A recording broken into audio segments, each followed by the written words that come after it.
तो हेलो दोस्तों, कैसे हो आप सब। आप सभी का हमारे यूट्यूब चैनल राहुल जी सब के अंदर स्वागत है। दोस्तों आज हम बात करने वाले रीट मेंस L1 के पेपर एनालिसिस पर, यानी कि कौन से टॉपिक से कितनी क्वेश्चन आए हैं और तो उन सभी के बारे में हम बात करने वाले। इससे पहले आप हमारे चैनल पर फर्स्ट बार हो तो प्लीज़ चैनल को सब्सक्राइब कर लेना, क्योंकि L1 से संबंधित सारी जानकारी आपको इसी चैनल पर मिलती है ना।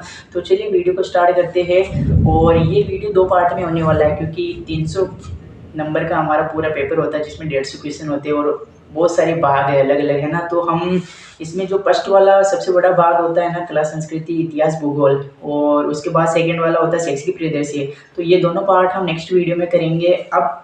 और इससे पहले हम इस वाले वीडियो के अंदर हम एक तो सब्जेक्ट वाला टॉपिक कवर करेंगे कि कौन सी क्वेश्चन कहाँ से, कौन कौन से क्वेश्चन आए थे ना। और उसके बाद मनोविज्ञान के करेंगे, फिर कंप्यूटर वाला भी देखेंगे, और शिक्षण विद्या तो 20 क्वेश्चन आती है जो आती है ना। तो हम सबसे पहले नीचे से स्टार्ट करते हैं हमारे सिलेबस के अनुसार, है ना। तो सबसे फर्स्ट नंबर पर आता है कंप्यूटर। तो कंप्यूटर की कौन कौन से क्वेश्चन पूछ रखे ये आज मैं आपको बताने वाला हूँ। तो वीडियो में बने रहिए और चैनल को सब्सक्राइब कर लिया है, क्योंकि वीडियो में टाइम लगने वाला है, क्योंकि एक एक क्वेश्चन में बताऊंगा कौन सा क्वेश्चन आया कौन सा नहीं आया। तो आप वीडियो को स्किप ना करें, अगर किसी को जल्दी है तो वो वीडियो ना देखे, है ना। तो चलिए स्टार्ट करते हैं। सबसे पहले हम कंप्यूटर में स्टार्ट करेंगे। और कंप्यूटर के आपको पता है कि हमारे सिलेबस में 10 अंक का होता है, 5 क्वेश्चन आते हैं। तो फर्स्ट क्वेश्चन कंप्यूटर का आया था लोकल एरिया नेटवर्क वाला, है ना। वो एलियन लेन वाला होता है ना, लेन पेन, उससे संबंधित लोकल एरिया नेटवर्क से संबंधित 2 कथन और कारण के क्वेश्चन पूछे थे। फर्स्ट कथन वाला था कि वो ये एक छोटे क्षेत्र में होता है और एक प्राइवेट नेटवर्क होता है। फर्स्ट वाला ये था। और सेकंड वाला था कि ये 7 से 70 Mbps से संबंधित है ना। तो ये वाला क्वेश्चन आया था। सेकंड वाला क्वेश्चन आया था मिलान वाला दोस्तों, जिसमें जीपीएस और वो 4 प्रकार के ऑप्शन थे, उसमें मिलान वाला था। तीसरा क्वेश्चन आया था दोस्तों ऑपरेटिंग सिस्टम से संबंधित आया था, रियल टाइम ऑपरेटिंग सिस्टम से संबंधित। और चौथा क्वेश्चन आया था सॉफ्टवेयर लाइसेंस से संबंधित आया था।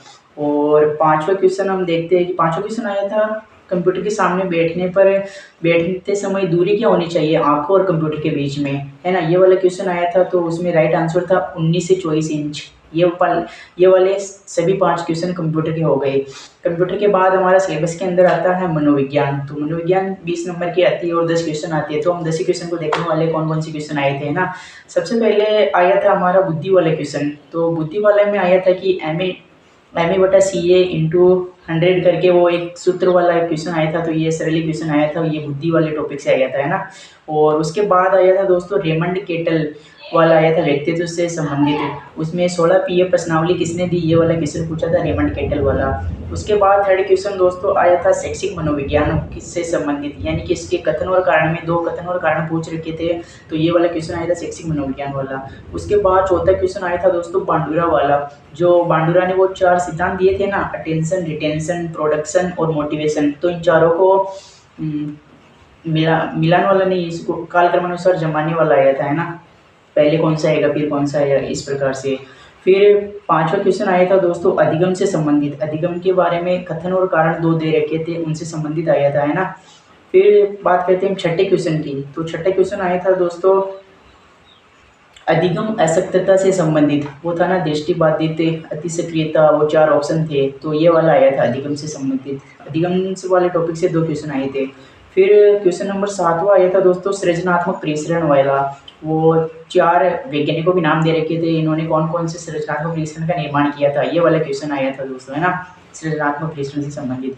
फिर नेक्स्ट वाला 8वां क्वेश्चन आया था दोस्तों बाल विकास से संबंधित आया था। जो वो है ना रूटिंग, मोरो, पकड़ना, बेबिस्की। तो ये कौन से महीने में लुप्त होता है, इनसे संबंधित क्वेश्चन आया था। फिर नेक्स्ट वाला क्वेश्चन आया था क्वेश्चन नंबर 9 जो कि था बुद्धि की परिभाषा से संबंधित, यानी कि बुद्धि की परिभाषा वैज्ञानिकों ने दी थी, तो उनको कालक्रमानुसार जमाना था। तो ये वाला क्वेश्चन आया था।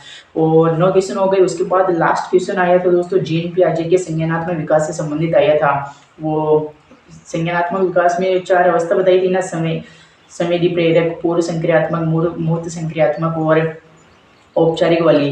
तो ये चारों को इसमें मिलान वाला ऑप्शन में आए थे दोस्तों, इनसे उम्र से संबंधित क्वेश्चन था। तो ये मनोविज्ञान के 10 क्वेश्चन आए थे। आपके कंप्यूटर और मनोविज्ञान में कितने कितने क्वेश्चन राइट हुए ये कमेंट करके जरूर बताना।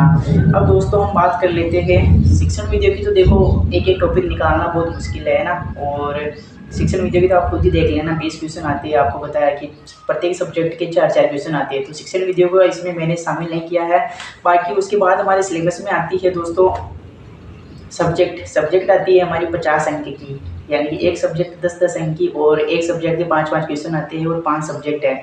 तो सबसे पहले हम बात कर लेते हैं हिंदी की। तो हिंदी के अंदर मैं आपको बताता हूँ, हिंदी में सबसे पहला क्वेश्चन आया था हमारा, फर्स्ट क्वेश्चन आया था 4 ऑप्शन थे मिलान वाला। तो उसमें 4 ऑप्शन में 4 क्वेश्चन थे, संज्ञा से संबंधित था, एक सर्वनाम से, एक विशेषण से और एक क्रिया से। तो ये चारों टॉपिकों को एक ही क्वेश्चन में समाकर एक क्वेश्चन पूछा था मिलान वाला। तो फर्स्ट क्वेश्चन ये आया था। सेकंड क्वेश्चन दोस्तों आया था समास वाला, जिसके अंदर भी 4 ऑप्शन थे, 4 समास दे रखे थे, है ना। और थर्ड क्वेश्चन आया था दोस्तों शब्द शुद्धि से, उसमें भी 4 ऑप्शन थे, उसमें कौन सा राइट है, कौन सा सत्य वो वाला पूछ रखा था, है ना, कौन सा शब्द सही है, कौन सा गलत है, ये वाला। फिर आया था दोस्तों चौथा क्वेश्चन संधि से संबंधित आया था, है ना। संधि में भी 4 ऑप्शन थे और कौन सी संधि गलत है, राइट है, ये वाला क्वेश्चन पूछ रखा था। सभी क्वेश्चन हिंदी के, तो सभी क्वेश्चन है ना बड़े बड़े आए थे। और फिर पांचवा क्वेश्चन आया था मुहावरा वाला, बुढ़ा की 3 बात वाला आया था, सही है ना। पांचवा क्वेश्चन ये वाला आया मुहावरा वाला। तो हिंदी के 5 क्वेश्चन मैंने बता दिए। अब हम सेकंड सब्जेक्ट की बात करते हैं इंग्लिश की। तो इंग्लिश के अंदर मैं आपको बता दूं कि फर्स्ट वाला क्वेश्चन तो आया था हमारा आर्टिकल से संबंधित, है ना। वो आर्टिकल ऑफ वाला लग रहा था, तो उसमें द आ गया था शायद, ये वाला क्वेश्चन आया था आर्टिकल से संबंधित। सेकंड क्वेश्चन आया था दोस्तों हमारा पास्ट टेंस से संबंधित, यानी कि हमें एक सेंटेंस दे रखा था और उसे पास्ट टेंस के हिसाब से सही जमाना था क्रम वाइज में, तो ये वाला आया था।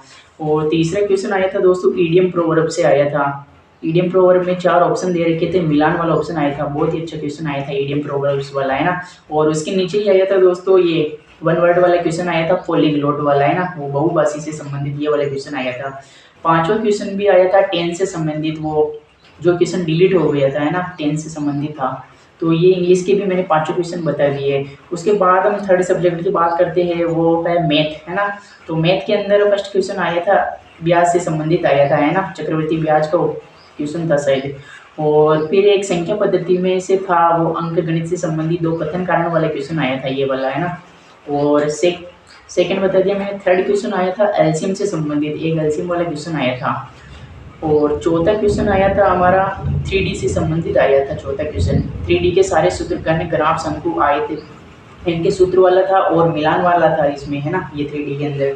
फिर पांचवा क्वेश्चन भी 3D से संबंधित था, जो वृत्ताकार घूम रहा था वो उसमें ऑप्शन में था, वो त्रिज्या से संबंधित क्वेश्चन आया था, ये भी कथन कारण के अंदर ही आया था। मैथ वाले 3 क्वेश्चन तो कथन कारण वाले ही आए थे, और एक ब्याज वाला सिंपल आया था और एक एलसीएम वाला आया था, बाकी 3 क्वेश्चन कथन कारण से संबंधित थे। फिर नेक्स्ट वाले क्वेश्चन, 5 क्वेश्चन मैथ वाले तो हो गए। अब नेक्स्ट वाले सब्जेक्ट में चलते हैं। नेक्स्ट वाले सब्जेक्ट हम लेते हैं साइंस, है ना। तो साइंस के भी 5 क्वेश्चन आए थे और साइंस का पेपर इस बार अच्छा आया था। तो फर्स्ट क्वेश्चन हम देखते हैं तत्व यौगिक मिश्रण से आया था दोस्तों, फर्स्ट वाला क्वेश्चन, है ना। वो कोलाइड वाला क्वेश्चन पूछ रखा था, समांगी या विषमांगी 2 कथन कारण में दे रखे थे। और सेकेंड वाला क्वेश्चन आया था दोस्तों कोशिका से संबंधित, कि कोशिका ने वो रुडोल्फ विर्चो ने कौन से सन में दिया था, तो 1844 या 45 क्या था उसका जो भी है ना, वो वाला क्वेश्चन आया था, सन से संबंधित आया था। फिर नेक्स्ट वाला क्वेश्चन आया था दोस्तों श्वसन एवं परिवहन वाले टॉपिक से आया था। वो कौन सा फुफ्फुसीय झिल्ली वाला आया था ना, वो कुपिका से संबंधित आया था। 3 क्वेश्चन हो गए। फिर चौथा क्वेश्चन आया था दोस्तों वापस, चौथा क्वेश्चन भी कोशिका से संबंधित ही आया था, वो कोशिका उत्तक अंग तंत्र वो लाइन में मिलाने वाला आया था, है ना, ये तो सर ही आया था। और 5वां क्वेश्चन आया था दोस्तों अम्ल लवण और क्षारक वाले टॉपिक से, वो जो मीठा सोडा वो है होते हैं ना 4-5, तो उनके सूत्र पूछ रखे थे। तो साइंस का ये वाले क्वेश्चन आए थे सारे, है ना। उसके बाद हमने कौन कौन से टॉपिक देख लिए, सबसे पहले कंप्यूटर का देख लिया था, फिर साइकोलॉजी का देख लिया, उसके बाद हमने हिंदी का देखा, फिर इंग्लिश का, फिर मैथ का देखा और विज्ञान का भी देख लिया। शिक्षण विधियों का मैंने बताया नहीं, तो चारों सब्जेक्ट के बता दिए। और सामाजिक सब्जेक्ट को मैंने इंक्लूड नहीं किया, क्योंकि वो सामाजिक में टॉपिक भी अलग अलग टॉपिक है, इसमें जीके का टॉपिक भी आता है, मुगल साम्राज्य वाला भी आता है, फिर भारतीय वनस्पति वाला आता है। तो उसमें भी 5 क्वेश्चन थे। तो एक क्वेश्चन तो आया था जैसे मुगल साम्राज्य से संबंधित आया था अकबर वाला, और एक क्वेश्चन आया था भारतीय वनस्पति से वन वाला टॉपिक आया था शायद ना, शुष्क वन 50 से 100 सेंटीमीटर में पाए जाते हैं, ये वाला क्वेश्चन आया था। वो भूगोल का नहीं था, वो सामाजिक का क्वेश्चन था। तो 2 क्वेश्चन तो ये हो गए, और भी 3-4 क्वेश्चन 5 क्वेश्चन थे, तो वो मैंने शामिल नहीं किए है ना। तो और एक और हम शामिल कर लेते शैक्षिक परिदृश्य के अंदर जो करंट वाला टॉपिक है ना। तो करंट के क्वेश्चन इस बार ज़्यादा आए ही नहीं थे, पिछली बार तो लगभग 7-8 क्वेश्चन आए थे। इस बार ज़्यादा से ज़्यादा आप मानो ना तो 3 क्वेश्चन ही थे मेन तो करंट के, या ज़्यादा से ज़्यादा 4 क्वेश्चन थे। तो वो कौन कौन से थे वो भी मैं आपको बता देता हूँ। फर्स्ट वाला क्वेश्चन तो दोस्तों आया था अगस्त के करंट से आया था कि 15 अगस्त पे सर्वश्रेष्ठ सरपंच का अवार्ड किसे दिया था। वो भारद्वाज थाना टोंक वाला, तो वो कहाँ पर मनाया गया था वो उत्सव, ये वाला आया था। तो वो मेहरानगढ़ वाला था, तो ये वाला क्वेश्चन आया था एक तो। और सेकंड क्वेश्चन दोस्तों आया था योजनाओं से मिलान वाला आया था, योजना और विभाग का मिलान करना था। उसमें इंदिरा प्रियदर्शनी योजना थी, और भी 4 योजनाएं थी, तो उनका विभाग से संबंधित मिलाना था, तो मिलान वाला क्वेश्चन आया था एक। और वापस एक क्वेश्चन आया था दोस्तों राइजिंग राजस्थान, जो कि 2024 में हुआ था, दिसंबर 2024 में है ना। तो राइजिंग राजस्थान का आया था, उसमें 4 ऑप्शन दे रखे थे, कौन सा राइट कौन सा रॉन्ग, इस प्रकार से पूछ रखा था, ये वाला आया था। और एक और लास्ट करंट का क्वेश्चन मुझे ये वाला दिखा, इसमें पूछ रखा था राजस्थान सरकार ने हाल ही में पर्यावरण संवेदनशील क्षेत्रों की सूची जारी की है, तो उसमें से कौन सा क्षेत्र राजस्थान में नहीं है, तो ये वाला आया था। तो लगभग ये 4 क्वेश्चन ही मुझे करंट में मिले। अगर 5वां क्वेश्चन कोई हो तो मुझे बता देना करंट में, और मेरे हिसाब से तो ये 4 क्वेश्चन ही थे करंट के क्वेश्चन इस बार ज़्यादा आए ही नहीं है ना, तो करंट वाले क्वेश्चन भी हो गए। तो आज हमने लगभग क्वेश्चनों की चर्चा कर ली है ना। सबसे पहले कंप्यूटर के बता दिए मैंने 5, उसके बाद साइकोलॉजी की बता दी है, फिर शिक्षण विधि भी नहीं बताई, उसके बाद हमने सब्जेक्ट के बताए थे। तो सब्जेक्ट में सबसे पहले मैंने हिंदी का बता दिया, फिर इंग्लिश का बता दिया, फिर मैथ का बता दिया, फिर साइंस का बता दिया, और सामाजिक में भी 2-3 क्वेश्चन बता दिए है ना। और जो शैक्षिक परिदृश्य में करंट वाला था, तो करंट के मैंने 4 क्वेश्चन आए, तो 4 क्वेश्चन बता दिए। अब हम नेक्स्ट पार्ट में देखेंगे दोस्तों राजस्थान की कला संस्कृति, इतिहास और भूगोल। और जो शैक्षिक परिदृश्य बचता है उसके अंदर पॉलिटी भी आ जाती है, आरटी वाला टॉपिक भी आ जाता है पूरा शैक्षिक परिदृश्य में ना, आरटी एनईपी वो सब कुछ, और एक करंट वाला ये सब, और राजस्थानी भाषा सोसाइटी वो भी शैक्षिक परिदृश्य के अंदर ही है। तो ये बाकी हम नेक्स्ट वीडियो में कवर करेंगे, ये जो टॉपिक बच रहे हैं ना ये। तो ये वीडियो आपको कैसा लगा और मेरा ये एनालिसिस कैसा लगा प्लीज़ कमेंट करके बताना, और वीडियो को अच्छा लगा हो तो वीडियो को लाइक कर देना। और आप रीट मीन्स 2027 की तैयारी कर रहे हो या नहीं कर रहे हो कमेंट करके बताना। तो मिलते हैं इसके पार्ट 2 वीडियो के अंदर, तो तब तक के लिए जय हिंद, नमस्कार।